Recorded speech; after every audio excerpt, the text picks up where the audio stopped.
Close your eyes. Now imagine, if you will,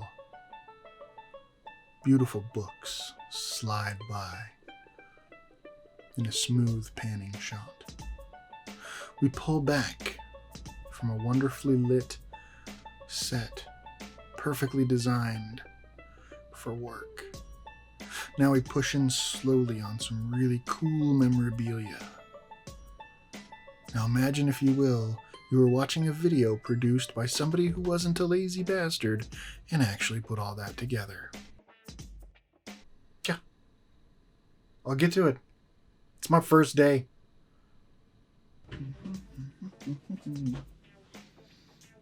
Howdy, internet friends. My name is Kalvin Ellis and I'm an author. And this is my official first AuthorTube video. I decided a good place to start would probably be with the AuthorTube Newbie tags.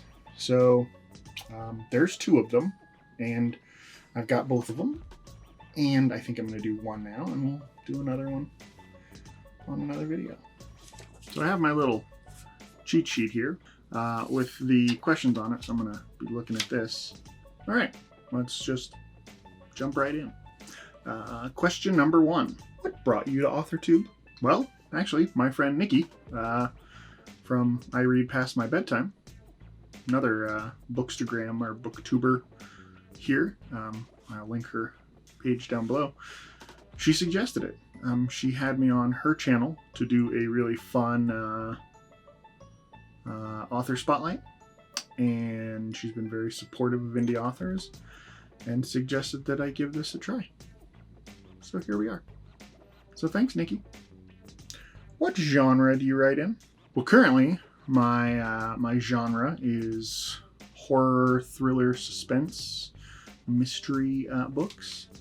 My first book, available now, In the Hills Above the Gristmill, is available on Amazon or my website, kalvinellis.com. I think it's also available on Barnes & Noble. I've got it in hardcover, like this one, softcover, and ebook. Check it out. It's pretty good. But it's horror, mystery, thriller, suspense thing. But I also write other stuff too. Like, I've got a couple of screenplays that are a comedy. I've got a TV series pilot that I wrote that is more action. It's also a little horror suspense, but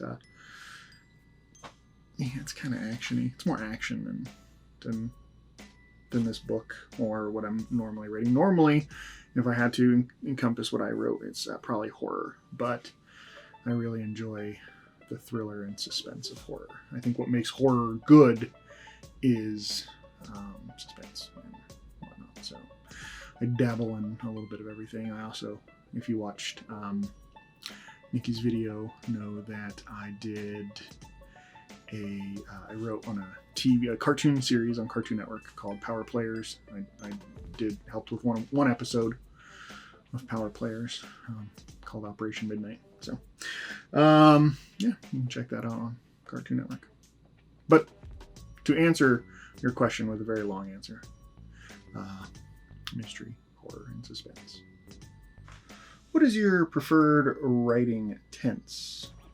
Well, normally I write third person omniscient mostly, or third person limited sometimes, depending on what the story calls for. But I tend to think that the way that I write, which is not obviously the greatest way to write, but my style of writing, I think, lends itself more to third person limited or third person omniscient, past tense. So that's usually what I try to do. I did just finish a short story for a short story series that I'm working on that is first person present tense, which was really weird.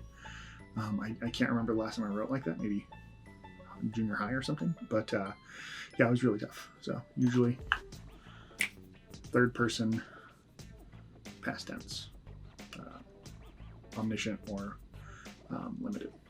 Next question. Are you a plotter, a pantser, Right, plantser. Probably a little bit of a plantser, which if you don't know, a plotter is somebody that plots out their stories. Pantser is somebody that just flies by the seat of their pants and kind of writes as they go.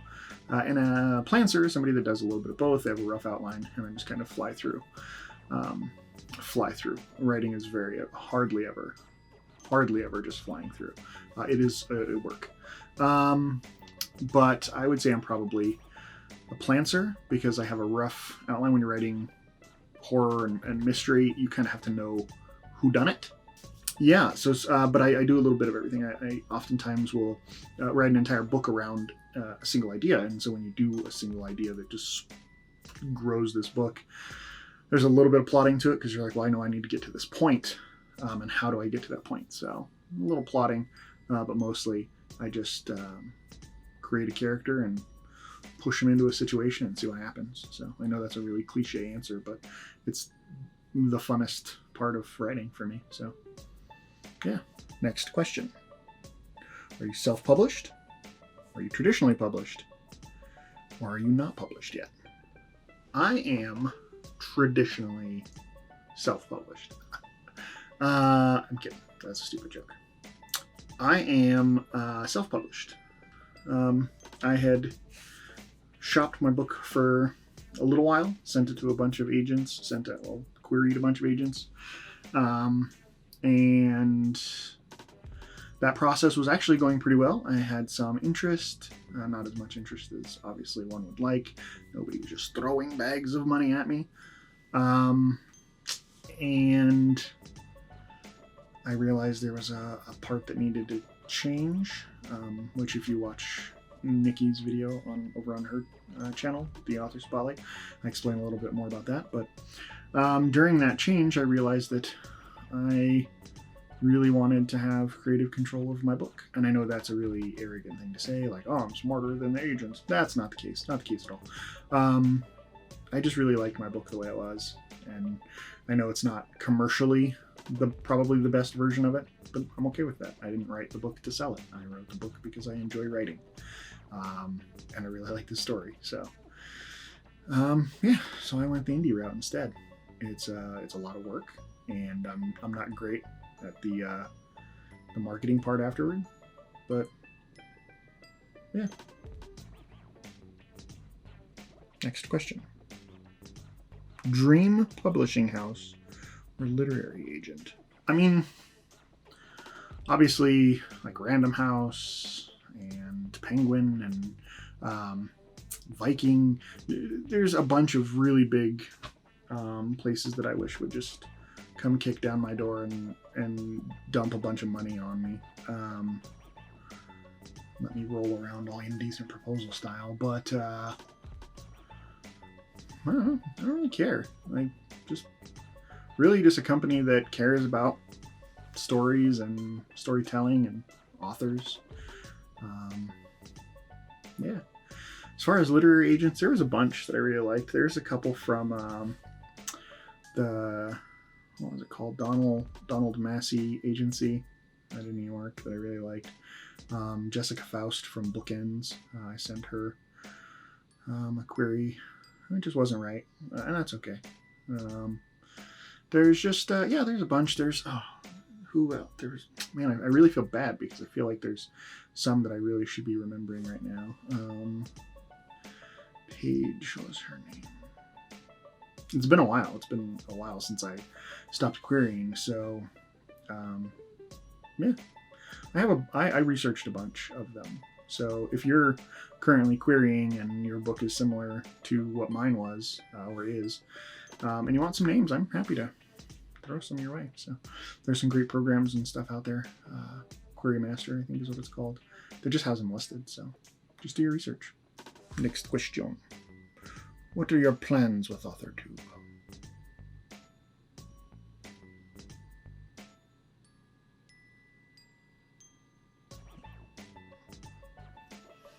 I'm supposed to have a plan? I just set up a camera and talked to it. Yeah, I watched probably 100 hours worth of AuthorTube videos. I've been a fan of BookTube for a long time and always liked what they were doing. I never really realized AuthorTube was a thing, which is weird because like I'm still a fan of Jenna Morosi.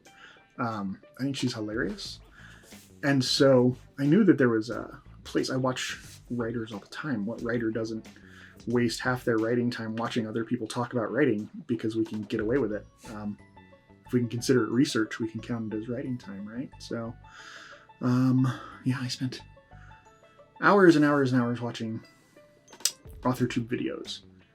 Never really planned what I would talk about myself. I just know that I mentor some writers.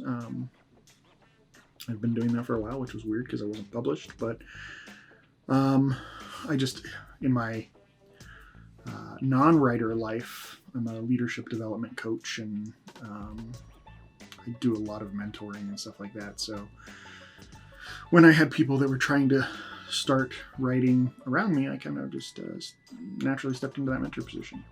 It's one of the things that kind of shoved me to finally publish my book. So I was like, if you're giving me advice, take it. And so I took my own advice, published the book. But I mentor some writers, and a couple of them had suggested a few times starting a YouTube channel and talking about my experience writing and how I overcame those challenges. So, yeah. But Kalvin, when did you start writing? Very first story I ever remember writing. I mean, I'm sure I wrote before this, but I was in first grade. Maybe it was second grade. Might have been second grade because the art in the book was super sweet. And I was clearly a talented second grader. So second grade, I wrote this book, and pardon me for my second grade naivete, but it was called Ram Ho. It was a take on Rambo, but for Christmas. So Santa Claus was this big, beefy guy. The sleeves were torn off of his suit because I had just learned to draw muscly arms, which is super easy. You just draw triangles. At least that's what I thought. And so it's called Ram Ho, and it was about Santa and the elves defending the North Pole from ninjas. That's it. That's the story. The reason I remember it so well is because it was my first hit, if you can say. My teacher, when I turned the project in, laughed hysterically at the book, and I thought it was because my writing was so clever. So right across the front of the book, R-A-M-H-O, Ram Ho, and the tagline at the bottom said, "This year he's not saying ho, he's saying yo." My teacher thought it was funny that I wrote a book about ramming hose. She thought it was funny just because of the title. I thought she thought it was funny because of my writing. So I just remember that being very important to me, feeling like I could provide some sort of value to people if I wrote stories. So I've technically been writing stories since like first or second grade. First story you wrote?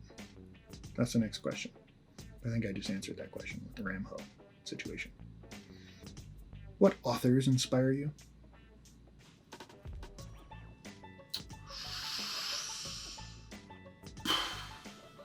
Stephen King. I had to pretend to think about that. Stephen King is the obvious answer. If you know me at all, you know that I'm obsessed with Stephen King. Always have been. If someday maybe I'll tell the story again on here if people want to hear it. But if you go check out the video on Nikki's page, I talked a little bit about why Stephen King was so important to me. But yes, I love him. Absolutely love him. He inspires me. When I was younger, I was inspired by Dr. Seuss. As many kids were. Shel Silverstein, I loved when I was younger. I just loved anyone that could tell a story and kind of manipulate your feelings, which is probably why I liked Order so much. Yeah. Stephen King, Jonathan Marbury, Steve Siegel. Who else? Inspiration. I don't know. Richard Matheson. I mean, I'm fans of all these people. Yeah, and they kind of inspired me, I guess. Yeah, let's go down. Getting real casual with these questions. So, Do you schedule your writing time or just kind of fit it in wherever? Gosh, I try to.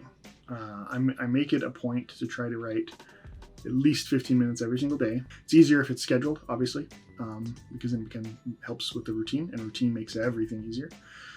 But yeah, it's just really whenever I get the chance. I work full time. I'm a dad. I'm in a relationship that I don't want to ignore. So yeah, I'm kind of a write when you can guy. Okay, all right. But where do you write? In here, mostly. This is my cloffice, I call it, because it is my office, but it is actually a walk-in closet. I used to have a big office at my old house, and bigger office at the house before then, and a nicer office at the house before then. But we have recently moved into an apartment that we really love, and the one thing I had to give up was dedicated office space. So we bought some wardrobes, and I made this really big walk-in closet my office, or cloffice as I call it. So yeah, I write in my cloffice. Sometimes, if I really want to, I'll go to coffee shop. I have a coffee shop down the street that I really like to sit and work at. Usually if I'm doing like a writer's group or something, I'll sit and write for a little while before the writer's group starts at the coffee shop. Or I also really like to go to the local library and write there. Something about being surrounded by that many books that just inspires you to write. Yeah, the second part of that question was, do you use a typewriter or computer or by hand? How cheesy is this, me asking myself the questions thing? Is it too cheesy? If so, I apologize. That's what I got, It's my first video. Can't hold it against me. Now, answer to your question. I don't handwrite because my handwriting is the worst ever. If you have a signed book from me, you will see that I write almost always in all caps because my handwriting is atrocious. So, handwriting's out. I have some pretty serious arthritis here. So I don't often use a typewriter. I have a really cool, really old Underwood No. 5 typewriter that I love, but I don't use it. It's always my computer, or I have a Surface for when I'm, out working elsewhere. I'd like to get a laptop instead of my Surface. I love my Surface because I can draw on it and stuff, but the little tiny keyboard, I just don't like it. I have a keyboard I can plug into it. Maybe I'll get a Bluetooth keyboard, but even then, screen's kind of small. So I'm old and have bad eyes. So yeah, computer, laptop, keyboards. Last question. What do you most look forward to now that you're on AuthorTube? Honestly, the camaraderie. One of the things I have found in watching all these AuthorTube videos is how much people talk about other channels and talk about each other in good ways. I mean, I have seen that in the last year there has been some drama. Yeah, but everybody just seems amazing, and it seems like just the perfect kind of community and the kind of community I want to be part of. So I think I'm much older than most of the AuthorTube community. Not all of them. I've seen some wonderful folks probably closer to my age, maybe even older, on here, and I think that's fantastic. I don't think age slows you down. I think it just puts things into a bigger perspective. So watching the AuthorTube videos, I noticed most of them are much younger than I am, so much younger and more energy and very spry. And I'm just not those things anymore. I don't know that I was when I was younger. So I was worried that there wasn't room for me in this space. But I like talking to people. I like helping people. And I love writing. So it seemed like the right place to be. Hopefully I'm right. If I'm not, don't tell me. Just let me make an ass of myself for a while, and then I will slowly dance into the darkness. Well, that's it. AuthorTube newbie tag number 1. I will do number 2 at some point, I assume. And then I'll get into talking about writing and books. But now you know a little bit about me. A little bit about me. Yeah, I hope you'll stick around. If you enjoyed this rambly nonsense, just click the one of these, boop, boop, or the old one of those. If you didn't like it, I don't care. It's a video, you know. I don't want you to thumbs down it. So, I mean, if you didn't like it, you can thumbs down it if you want. Anyway, do what you're gonna do. Subscribe if you like. Stick around. Anyway, see ya.